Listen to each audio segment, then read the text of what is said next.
So there's no copy. Yeah. But it's something that is very important. We'll bring it to the Executive Council. So there's no cooperation. Chief, Cameroonians are watching you online and they're asking whether the situation of southern Cameroon. Oh, it's extremely very, very bad now.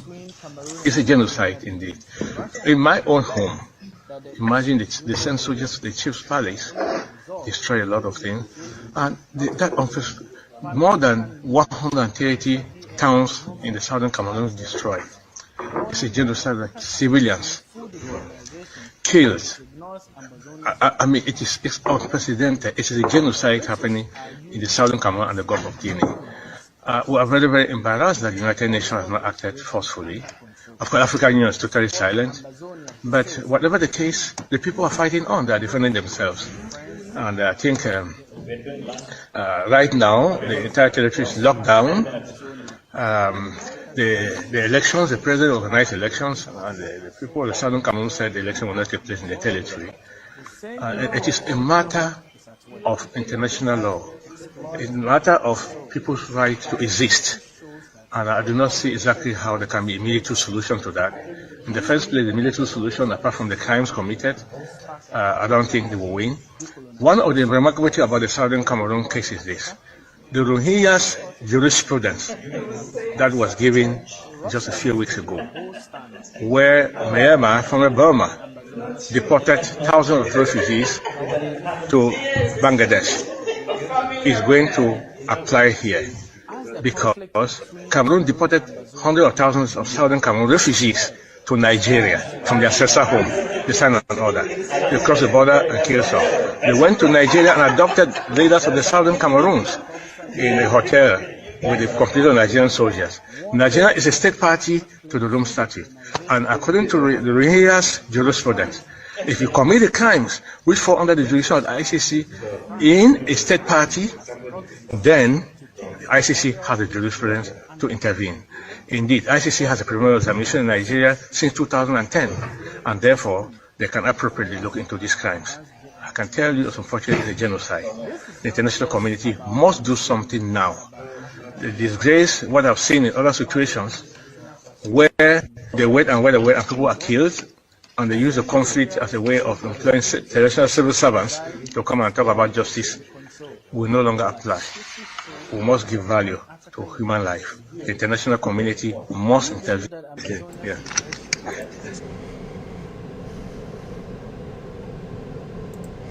Thank you for watching. Thank you. You're just listening to Barrister Ashu, who is working with the ICC, International Court of Justice, ICC, International Criminal Court, and ICJ. Those are courts that are in Geneva that try genocide, that try crime against humanity. Those are the work of that court. That this, lucky enough, is somebody from Southern Cameroon, and he said what is happening in Southern Cameroon is a genocide. Okay, it means that anybody in the government of Cameroon involved in this war will be tried, whether it takes how many years. You have seen what happened in Uganda, what happened in other countries that had genocide. It doesn't matter how long it takes. Even Germany, under Adolf Hitler, is still paying reparation to countries, to the Jews. Is still paying reparation to countries till today for what Adolf Hitler did during the First and Second World War. So things don't go away the way people think. Okay, even how many years?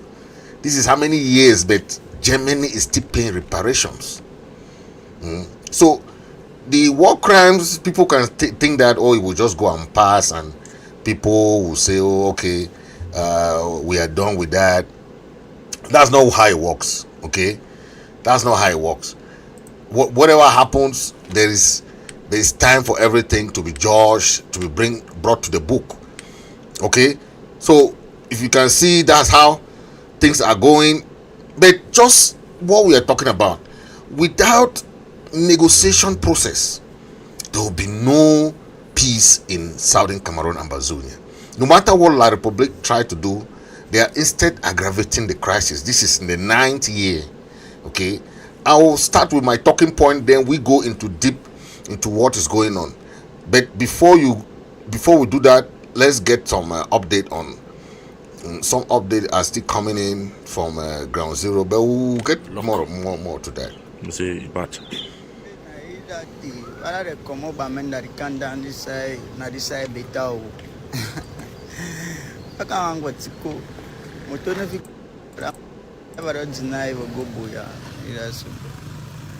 strike the outside to see road. Tiko Douala road this no motor. what town that where would they so you know what town to dry? Yeah. What town to dry. That's why if we go Santra that the street where this where brother ever come Pareto for their big day. And that they dry. Bet for a few motor the way they pass.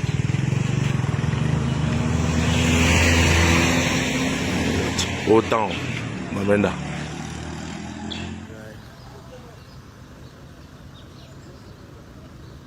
No man, you find way your driver don't shoot.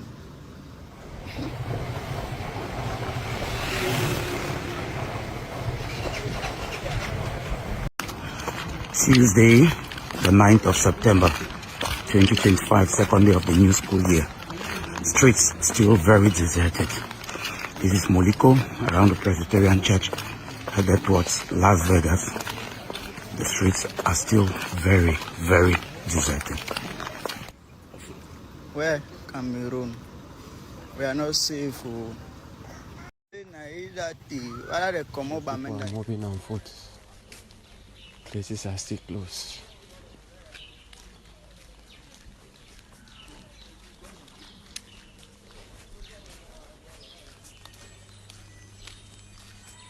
Way out and the way in. Way out, way in. See, there are few people there. This total market. See few people there. Honestly, that's the market. It's really a serious ghost town.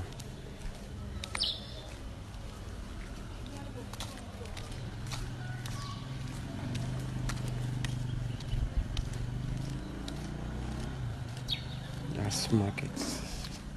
Behind the market.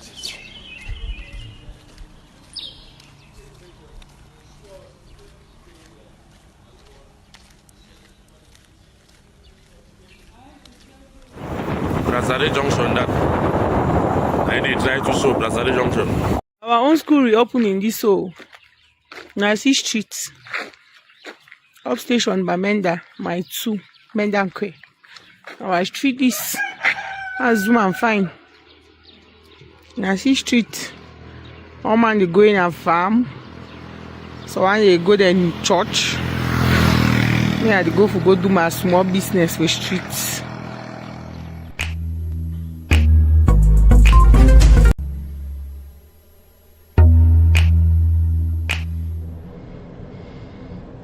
Yeah. You have seen some excerpt of the, what is happening on the ground. Okay, somebody can tell you what. I receive videos upon videos from people from what we call the civilian journalists. Those are civilian journalism that they are doing. They have the right to do whatever they can to film what is happening within their vicinity. That is the civilian journalism that we have used across the years, to film what is happening beside you, send it to us. Anything that you can see, use your phone, use your mobile phone, send the video. We're gonna post it. Anything that is happening around you, like we have done in the past years, it's the same thing. It doesn't end until victory will come our way. All these videos are coming from civilian journalism. Okay, those people who are there in the field, who are watching live, they are the people who are being suppressed, exploited. They are the ones sending these videos. They are the ones who are there on the ground, in ground one, ground zero. They are the ones who are there watching how the military are exploiting, extorting, and mistreating our people on the ground. I will start with my talking point, and we're gonna continue the show. Listen to my talking point, okay? The title of this writing is the Ambazonian crisis in Cameroon, a nation at the crossroads. The long-running conflict in Cameroon Ambazonian region, referred by the people of Ambazonia, has entered a dangerously entrenched phase. The most recent wave of resistance has seen the Ambazonian movement enforce a near total shutdown of daily life through mass lockdowns, a blanket boycott of public schools, and an outright ban on national election within their territory. From September 9 to October 22nd or October 13, 2024, Ambazonian freedom fighters enforced a successful ghost town lockdown, paralyzing civil activity in several Ambazonian towns. This lockdown will only get enforced and will be ending as the dates emphasize. Despite government attempts to reopen schools this September, the education boycott remains strong, with more than 80% of schools closed and an estimated 600,000 children out of class. These acts, while devastating, reflect the movement's growing capacity and the deep disillusionment felt by Ambazonian community after decades of marginalization.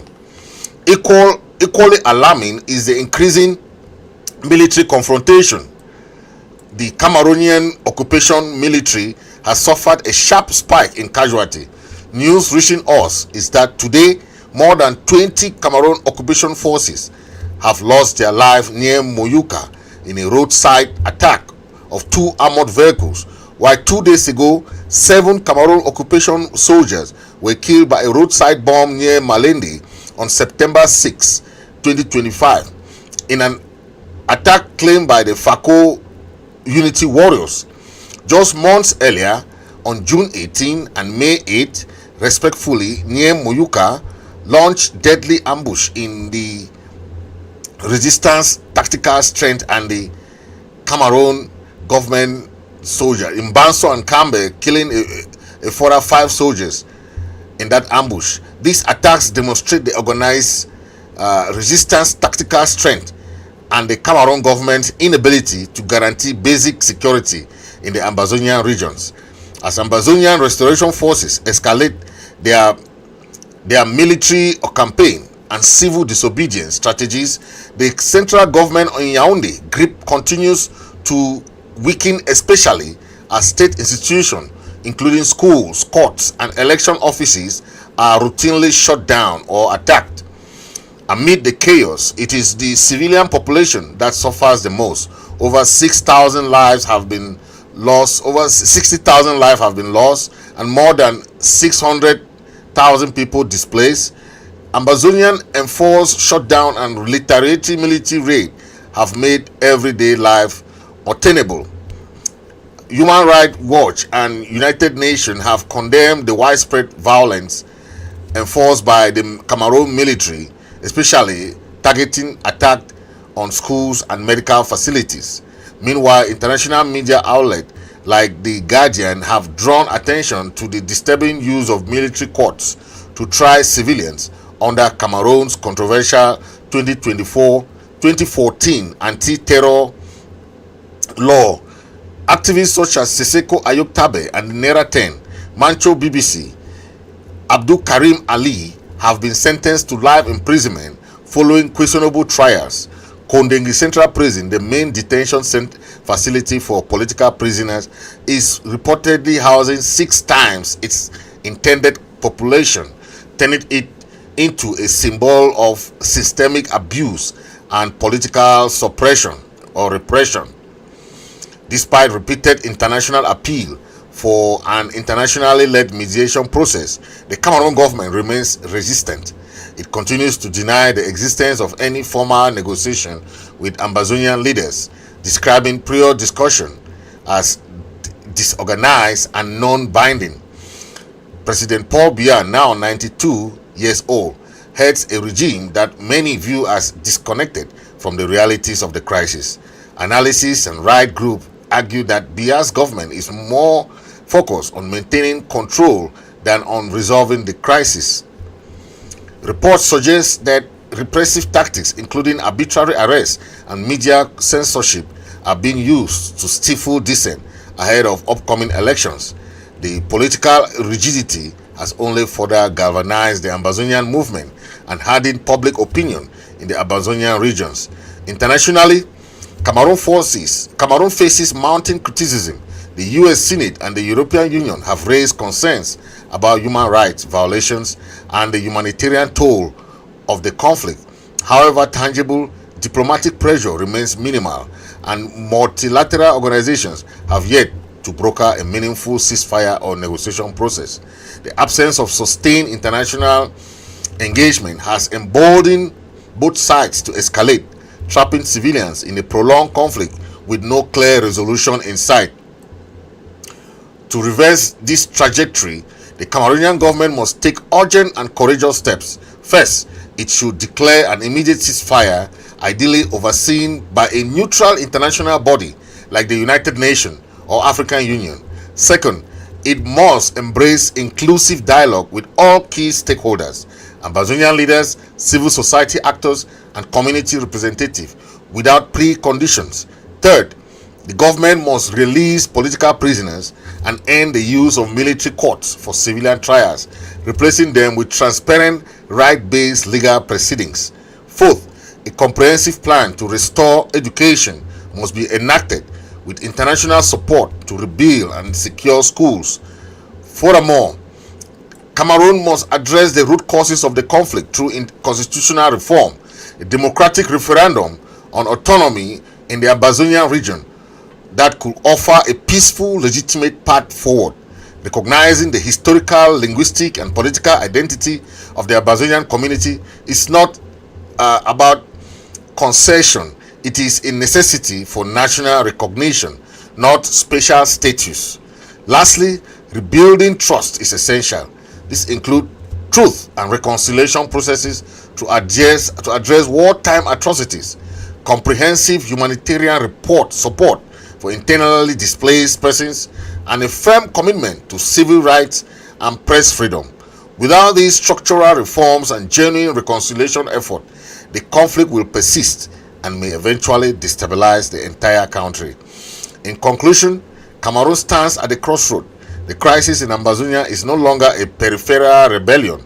It is a national and international emergency with grave regional and international implications.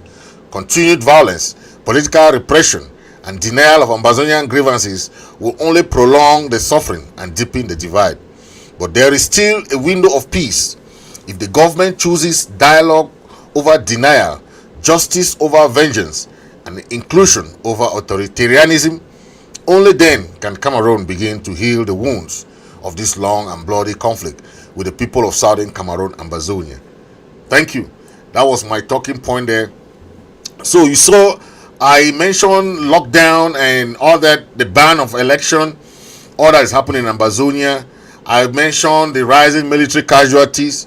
Okay, all these are things that are happening. Okay, the issue of prisoners of conscience that are being tried in military tribunal, the government's refusal to negotiate, okay, the political fragility of the Bia's regime, and also without any inclusive mediation process, it will be very difficult for the government of Cameroon to end this crisis, because it has gone to a level where the government has no control over anything, because once they declare the lockdown and school closures, nothing happens, right? You see what happened Monday.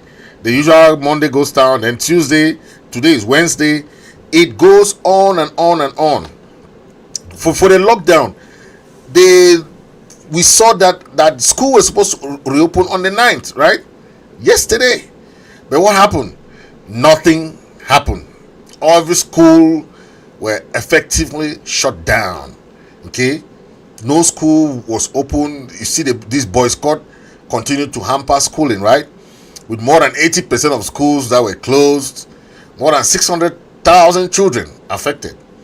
So this is not something that the Cameroon government should take as a joke, because this lockdown is for two reasons. One, the leaders talk about the school reopening, that they will not respect any school reopening that has to do with La République du Cameroon date. We are going to have our own school reopening date, and that is what they are doing every school year. It is very normal. Then this year now is a year of election. It went right to October because the election this year starts in October, on October 12th. The date for the election is October 12th. That's why the lockdown ends on October 13th, one day after the election. Okay, but bear with you that every weekend, so Saturday and Sunday, there's no lockdown, there's no ghost town, nothing. So you can go and do your businesses, buy what you want to buy, do what you want to do on the weekends. Okay, the ghost town is from Monday to Friday, and lockdown Monday to Friday, to ensure that the Cameroon government does not impose their school date on the people of Ambazonia. And also the election has been banned in southern Cameroon, Ambazonia. Okay, the ban of the election, they declare that no election are to take place in Ambazonia territories. In this election, it is very, very, very clear that any action, any activity in Cameroon doing anything that concerns the election, participation, including the other elections, has been banned in Cameroon. Okay, now look at the casualties. If you see the casualties that has gone on for the recent days and recent months, you will see that just 2 days ago, 6th of September, there was a roadside bomb near Malindi that killed 7 soldiers, and we heard that it was even 9 because 2 went to the hospital. Okay, by the FACO Unity warriors who claim responsibility. 18 June, the Ambazonian forces in Banso ambushed a patrol, killing 3 soldiers and injuring 2. May 8, 2 soldiers were killed in Kambe.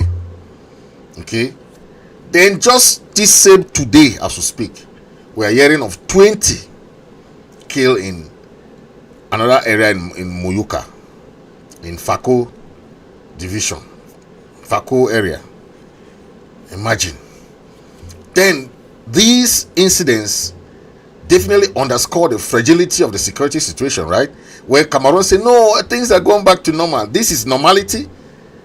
Okay, with this ability of the Ambazonian freedom fighters to keep striking without any problem. Think of it, the casualty is increasing. Okay, war is between 2 army factions. Okay, that's why anything you do in wartime that has to do with 2 military or 2 army is very, very legal. But anything that has to do with civilians, women and children, is out of picture. Okay, you have to respect that war of law, the law of war. The law of war states that any civilian should be out of the picture. That's why, there are many wars going on even today. So don't think that is only. There are many. Israel is still fighting Hamas. The Russians are still fighting in Kuwait. So there are many wars going on, but they always warn the army or the military should avoid civilian targets. That is clear. When you attack civilian, you are committing war crime. Okay, the genocide that happened, and the United Nations passed a resolution about this attack on civilians, because they saw that most of the civilians are being attacked innocently. Okay, they are not the one fighting. The battleground is between the 2 military factions. Okay, that is the job of the military. It's not the job of the civilians to be fighting or be innocently killed during wartime. Okay, that's why before any country want to bomb or want to do any action, they'll check on the civilian to minimize civilian casualty. Okay, That's what happened. So if you see what is happening today, everything goes with that line to make sure that they reduce civilian casualty.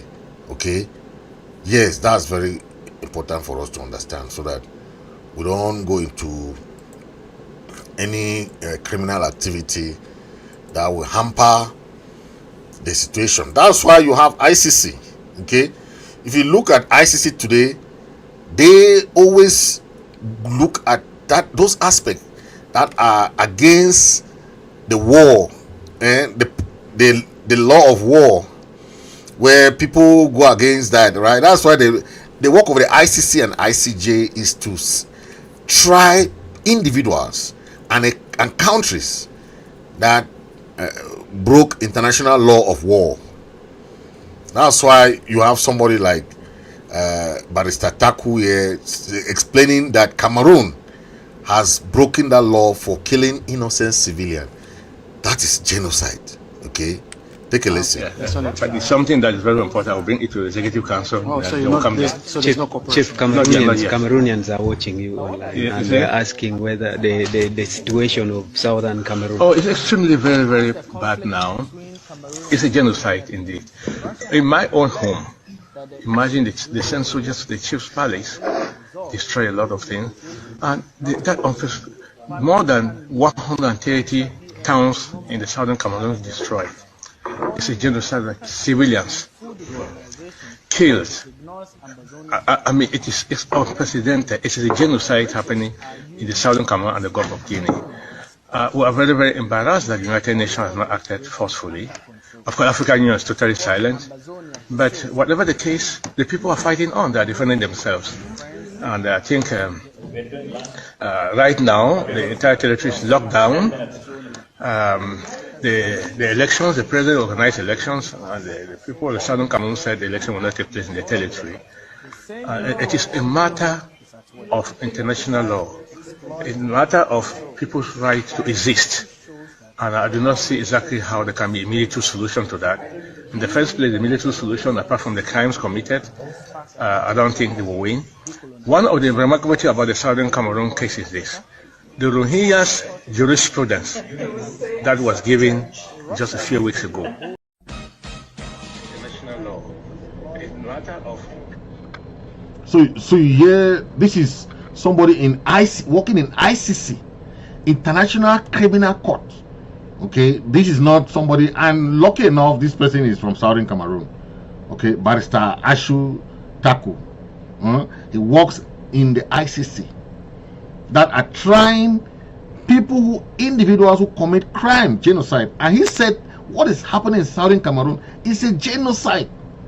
I don't know what the definition of a genocide other than you killing, mass killing. When you kill mass killing is genocide. There's no other definition. And what La Republic is doing in Ambazonia has been termed as genocide. And that's why he's saying that he doesn't know what the international community is doing to push forward, because he alone cannot do it. You know what it means to do this without vetoing. You know the veto powers. France is one. Once those 5 countries say yes, anything can happen. But if one country veto anything, nothing can happen. That's a problem that most of these wars are going on across the globe, because when they want to stop it, one country vetoes it, and that's it. The war continues.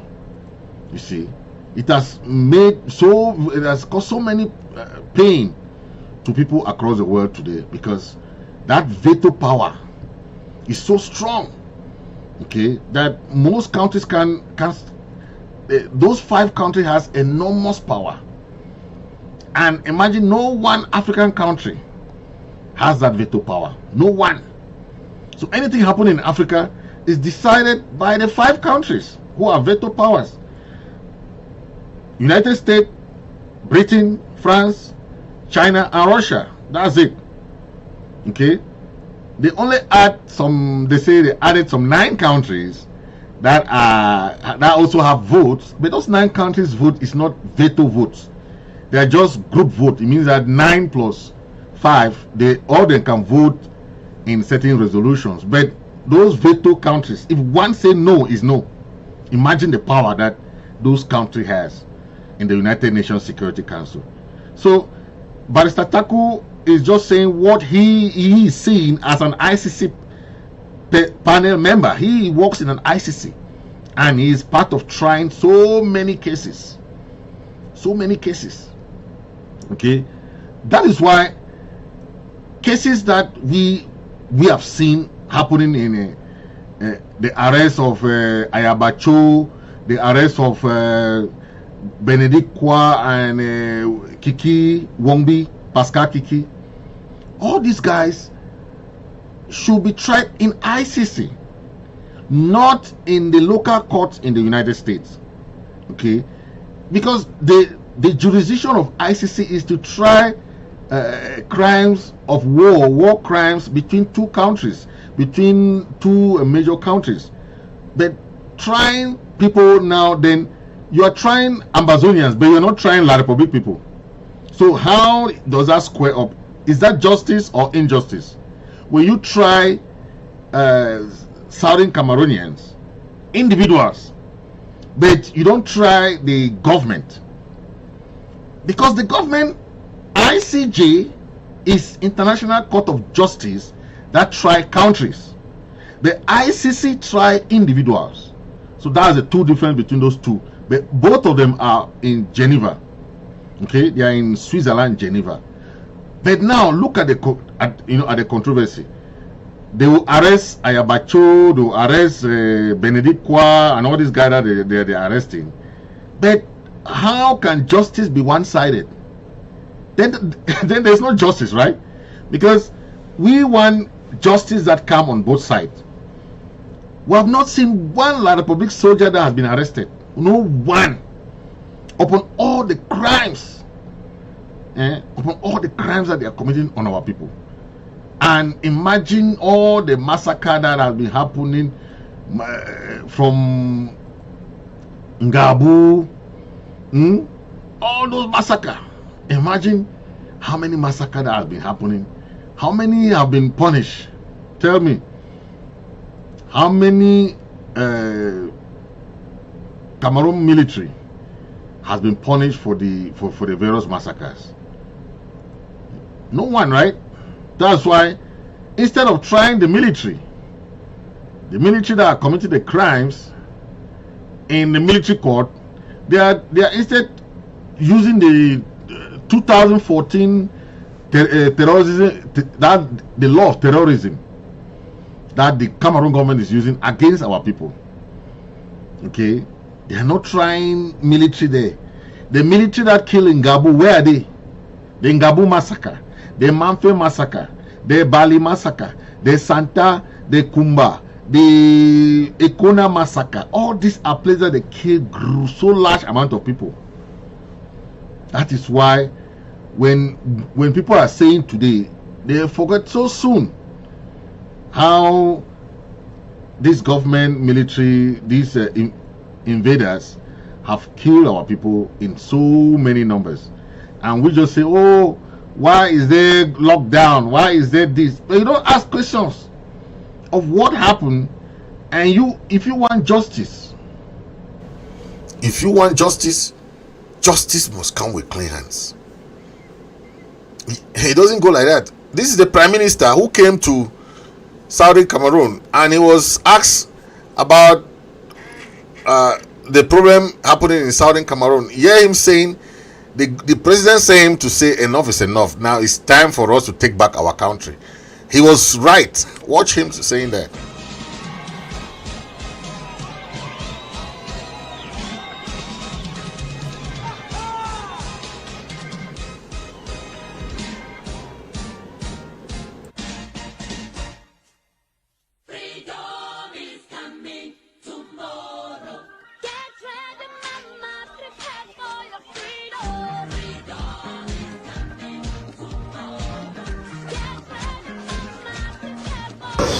A lot has been done. That is why the president sent me to come here to tell you.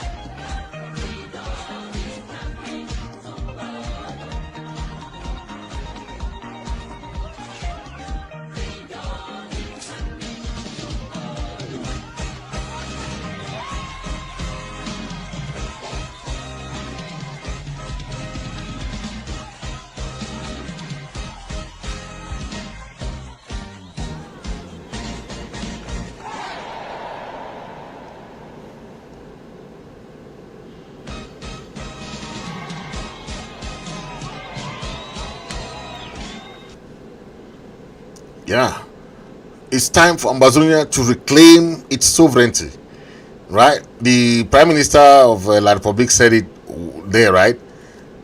This is a map that compares Israel and Southern Cameroon. Okay, for those people who don't know Israel, okay, this is a comparison that I saw. I was like, wow, look at Ambazonia. The land, the square kilometer land is 43,000. Israel is 22,000. That is double the size of Israel. Okay, the population remains 8 million for Ambazonian, 8 million for Israel, right? Then let's go now to natural resources. Israel has no oil, no gas, no minerals, no fertile land, no forest, and limited water supply. Then come to Ambazonia, abundant oil and gas deposit, abundant minerals, fertile land, forests, and abundant water supply. Tell me, which country is really fit to have their independence between Israel and Southern Cameroon today? That is a comparison that some people don't know, but today we see that clear, right? It's very clear. No natural resources, no mineral, no nothing, but they granted Israel independence. Southern Cameroon, now we have 8 million Ambazonians. Israel is 8 million. Our surface area is twice that of Israel. But you still ask yourself, but what is going on? Why is it that they don't want to grant our independence? Okay, but our people have the answer. Resistance is the only answer.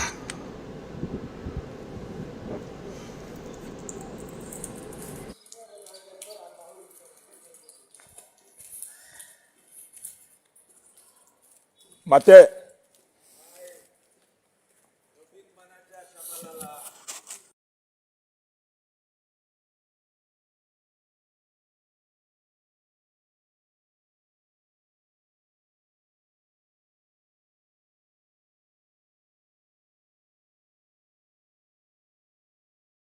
Few people are moving on foot. Places are still closed.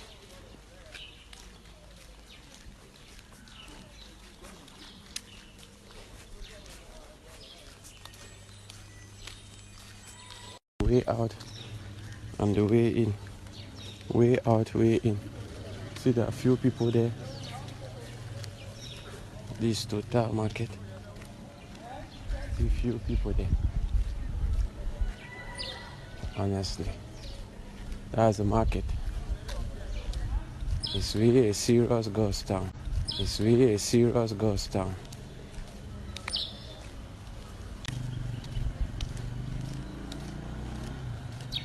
That's markets. Behind the market. A full market that today, full market totally empty. Even the one that even try to cancel one. They did a hustle. And I wait till they find people for us for shut for 1 month. No. Full market that.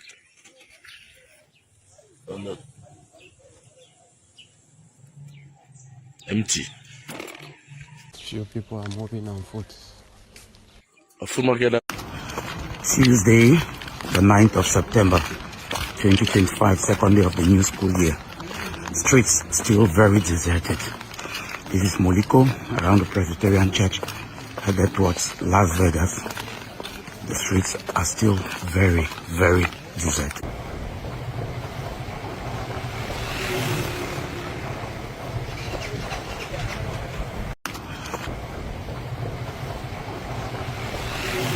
Right, breaking news here. Paul Biya of Cameroon must go. Since becoming president in 1982, some of us were not born. A lot of people in Cameroon actually not born at that time. He became president. He started his career in the 1960s. 1960. That is when he started his career. He was born in 1933. And then since that time, he began his political journey in the 1960s under President Amado. So you can see the scale and how long this man from his youthful age has been in power, been in politics. Becoming president in 1982, Biya has been re-elected multiple times. In 1984, he was re-elected. In 1988, he was re-elected. I just brought you an excerpt of some foreign reactions, right? These are people who are just watching what is happening in Cameroon. They are reacting, but it is real, right? It is real for us that live in Cameroon, or that I've seen Cameroon Biya from the time they born us. We are still seeing Biya till today. That is really, really, really, really sad, right? That you have not enjoyed transition of president. You have not. You see other African countries, even though they are coup d'etat or they are war, there is a transition of president in African countries. From Kenya to Nigeria, at least you see change of presidents. But I don't know what is wrong with Cameroon today, where because of the curse that is in that country, they have transferred that curse to Southern Cameroon. The francophonization system, the corrupt system that we are not used to. Most of our allies today have become so greedy like the francophone people, because they are in Yaoundé and they have learned that bad habit of greed. And majority of those elites in Yaoundé are the ones that now don't want this war to end.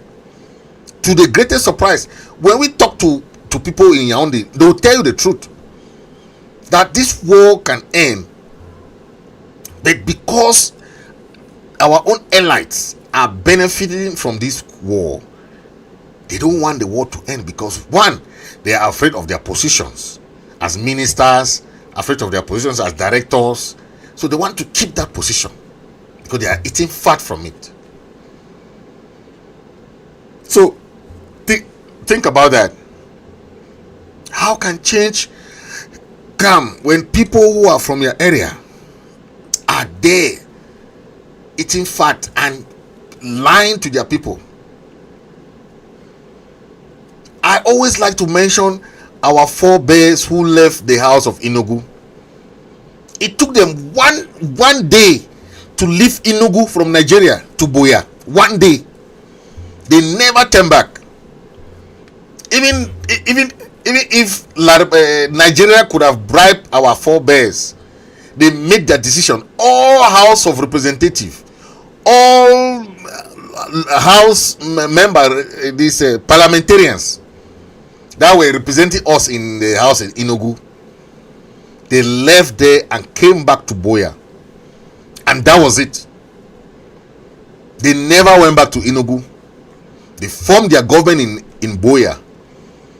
You understand? They did everything in Boya. That was the end. But today, these ones that we have here in these charge and bay parliamentarians, that will give them 5 francs, they'll take and put in their pocket. These are our chiefs. Back then we had House of Chiefs, serious House of Chiefs that were passing laws, were dealing with the constitution. But today, this our own chief, they have been made to be running around Biya's house, begging for money. They don't even know how to ask political questions. They don't know how to ask pertinent constitutional questions, legal questions about what is happening in Southern Cameroon. They cannot ask nothing. All they do is to go to Yaoundé and sit and eat, come back, go Yaoundé, they give them their envelope, they will eat, come back. That's all they do. Then they are killing their people. They cannot ask one question of what is going on. That's all they do now. Back then, the House of Chiefs were the one passing laws, educational laws, agricultural laws, laws that affect the economy of of their people. But today they have made them to be beggars of salary. They go and beg for salary. If you don't match, we will not pay a salary. If you don't do this, we will not pay a salary. Back then, the chiefs and forms had powers. Who is Aijo to ask Fonangwafo to come to Yaoundé? Fonangwafo will never go to Yaoundé. Aijo came right to the palace to sit with Fonangwafo and talk. That's how powerful they were. How do you expect paramount chief to go to Yaoundé and sit and be talking to Ngongo? Not even Pobia. They'll sit. How do you feed? How did a paramount chief start feeding food that they give you? You don't even know where the food is coming from. How? Since when did our culture went that low? How do you greet the phone with your hand? How do you do all that? They have diminished the culture. Back then, before you enter the chief's palace, how do you enter the chief's palace? How do you enter the phone's palace? How? Chief and phones now, they just distribute titles. Tumfoin, they give Tumfoin anyhow. They give these titles like that. They have destroyed the culture of the people, and that's how they take them for. Because they can call them Ngongo will just sit in Yaoundé. Not even Pobia, Ngongo, Secretary General will call them. Hey, phone, come to Yaoundé. They will run to Yaoundé as if they are calling he goats. Southwest governor or Northwest governor will ask all chief, hey, you must come and march. Hi! When did governor order chiefs of all or force to go and march? When did that happen? They have belittled the culture. They have belittled their own dignity. Okay? That dignity of being a custodian of the people. Everything is diminished. No respect for them anymore. So until governor will say, if you don't match, I won't pay your salary. How much is the salary? $150. Not even $150,000 for first class, second class, third class chief. I think second class chief and 100,000. That's the money that they are threatening them. And because they have lost trust, their community have lost trust on them. Some of them live in Yaoundé. They don't want to live. They have created their new palaces in Yaoundé because they want to beg for crumbs. They are no more the custodians of their people. They are no more the custodians of the culture of the people. They prefer to stay in Yaoundé and be begging for, going to one office to another, begging for money. Before, if you hear about the House of Chiefs, the House of Chief was the second house in southern Cameroon. Second, after you have the House of Commons, the second was the House of Chief. They were decision makers. They were lawmakers. They were the one passing laws. They were not going to sit there. Then they asked. Now they divided them. You have Northwest House of Chief, Southwest House of Chief. Why? Because they want to confuse them. They don't leave them there. The president, I heard the president of Northwest House of Chief, he was saying that they don't even do anything in the Northwest House of Chief. so they just fool them. Like Republic people are very intelligent. They are very good at corruption and maneuvering.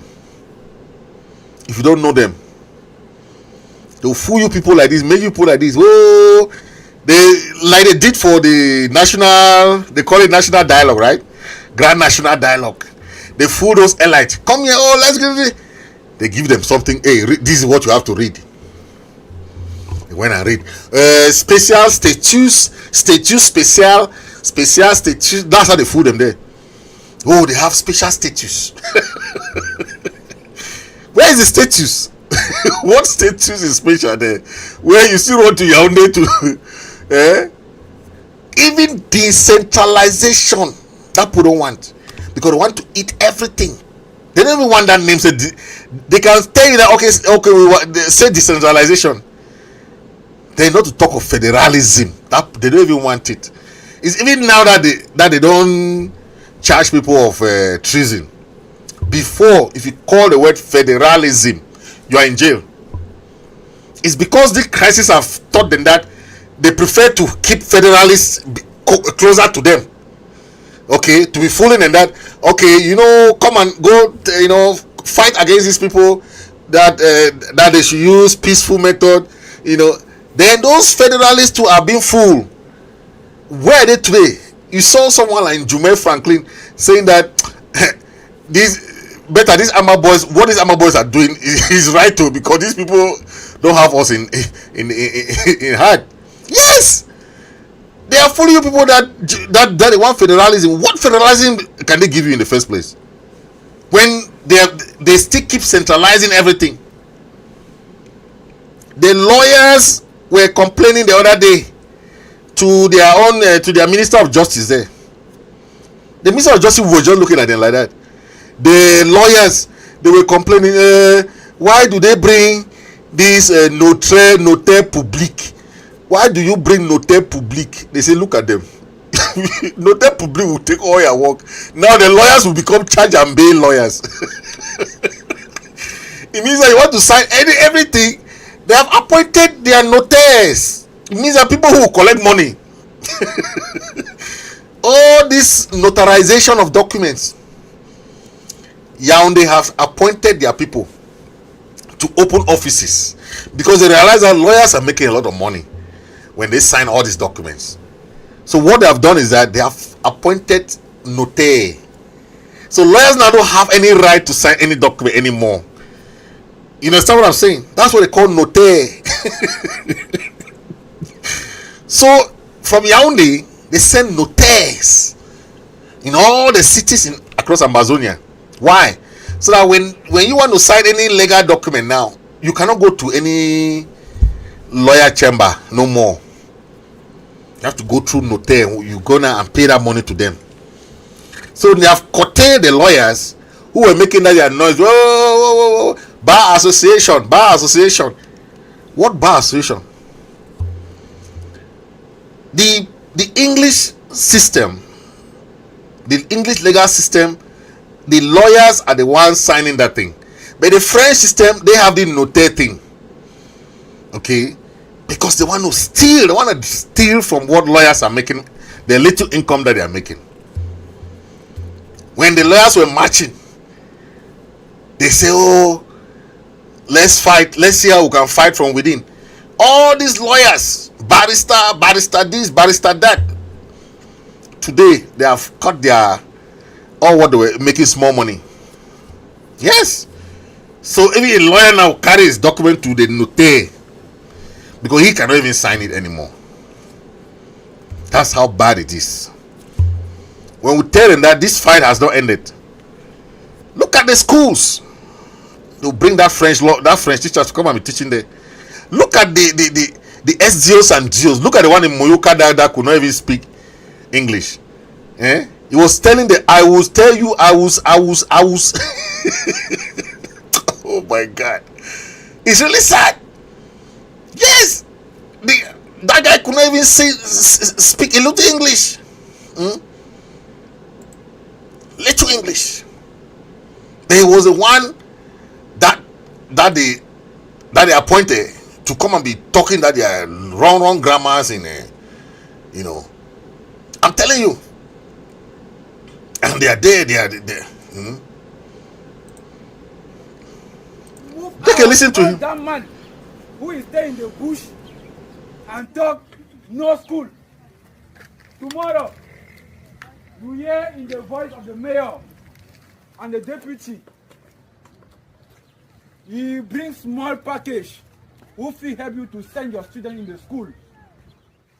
One number stay in the place, do the audio and say who the person who is going will take you. It's not the truth. If all of you decide today to sing that. Oh man, this is really funny. I will take that man. Go from the bush in Togo Pompo. I don't understand. That's your SDO for you, the SDO that they sent to you. Chai! Basa. it's really sad, you know. I'm laughing because in a democratic society, when we have our system, everybody will be elected. You should come from that region. You'll be elected. The duos, we don't have the system of duos. The mayors are the one running. So these people are just colonial system. You see his cap, his dressing is colonial. That's how the white people were dressing during the colonial days. So they are just wearing, it's just change of clothes from black man to white man. There is the same uniform that the colonial people were wearing. And the same system that they appoint governors, appoint DOs, appoint SDOs, appoint, until, remember, they appointed government delegate to these big cities. Government delegate. Why? They wanted government delegate to pass the mayor, but they realized that it was not working. They deleted all the government delegates. These DOs are there to act like colonial masters, because if you don't follow their policy, they will look for means to eliminate you, to send you out, or to dismiss you, to sack you. That's their job there. So he's telling you that I will call the mayor and the assistant mayor to come talk to you, he is not elected. The real people that has powers are elected members, but they'll appoint them to come and surpass the mayors and assistant mayors. Then the governor, if you hear the same grammar that the governor is speaking, right? SDO in Kumba, the same language. No single English. They don't know how to talk. But they will put them to come and, you see. That's all. But at the end of the day, there's so many reasons why our people should keep fighting. If not, they'll eat and shit. They'll chop, shit, eat. You pick and shit, eat. Just like that. So resistance continues till thy kingdom come. Yes. Thank you for watching. Thank you. Make sure you share. I'll leave you with this comment. If education doesn't teach you to resist injustice, it has failed. Listen to that. This is from John Dewey.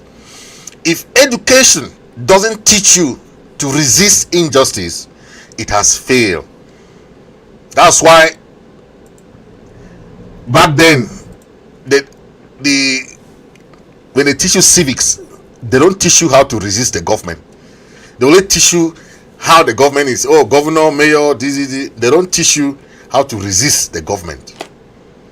Now, the education now we have to teach our children is to teach them their human right, the basic human rights. Right for education. They have to know the right of education. Right to speak up, right of speech, right, all the rights. You have to teach your children the rights that they have.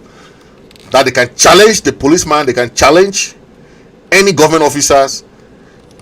Okay? That is the right we have to teach our children today. Because back then they never taught that right. They made us to know that, the president can do anything and go free. Nobody should protest. Protest means bad people. As they are trying to tame people, they say, these people are bad. Yes, they are bad because they are eye openers. They are opening the eyes of the other citizens to resist what is not good. But nobody who is an activist has ever been a good man. Activists have ever been bad people. Martin Luther King was a bad man, but he was the one that saved the black in America. Nelson Mandela was a bad man, but he's the one that saved the blacks in apartheid South Africa. So anybody that, but later when you listen to these people, when I went for some training, like in South Korea, they are studying the speeches of these great people. Martin Luther King's speech is being taught in school, in universities. Mandela's speech is being taught in universities. people are listening. It's like these people are the people that, so today they can call you whatever name they call you, but tomorrow you become the hero. In America, I want you people in Ambazonia to respect any freedom fighter fighting for your freedom, because those people, you don't give them respect. But even America today, if you walk beside any military veteran, anybody that has fought in a war, you have to say thank you for your service. I'm telling you, anywhere you go, they have their hats. You see them, American veteran. It means that people that have fought in a war, any war, Afghanistan, Iraq, Vietnam, whatever place that American army fought, you have to tell that person thank you for your service. That is how we have to respect our Ambazonian freedom fighters, because they are fighting for the freedom of Ambazonia, giving their life. So when some people talk this and that, talk this, no, don't listen to all those things, because we are seeing freedom here in America because the people have fought. People have poured their blood in this land, America. America did not just come from anywhere. They fought for their independence. So we have to do the same. We have to do the same. Let nobody tell you any other thing negative. Because even now like this, there are countries at war as we speak. The people of Israel are still fighting. They are fighting against Hamas to safeguard their country. So it's an unended battle. It's an unended battle. Don't be surprised that tomorrow we still become independent and Nigeria attack us again. So there's no time that you say, oh, una stop that war. Tomorrow, that very land of Bakassi, Nigerians are still planning to take over Bakassi from us. So you can end this war today, but don't think that, prepare for another war. That's how life is. There's no peace in life. You have to fight. The Bible tell you that fight. Violence taken it by force. It's by violence. Don't go and say, let peace, peace. Those people are coming to fool you about peace. They are eating your resources. What peace? If somebody does not give you peace, that person will not sleep. You cannot come and occupy somebody's land and you say, let them just stop fighting you. For what? It doesn't happen like that in anywhere in the world. Even in the Bible, they say violence taken it by force. Only by violence. Yes. Thank you for listening. Thank you for watching. Stay safe. Thank you. God bless you. God bless the people of Southern Cameroon, Ambazonia.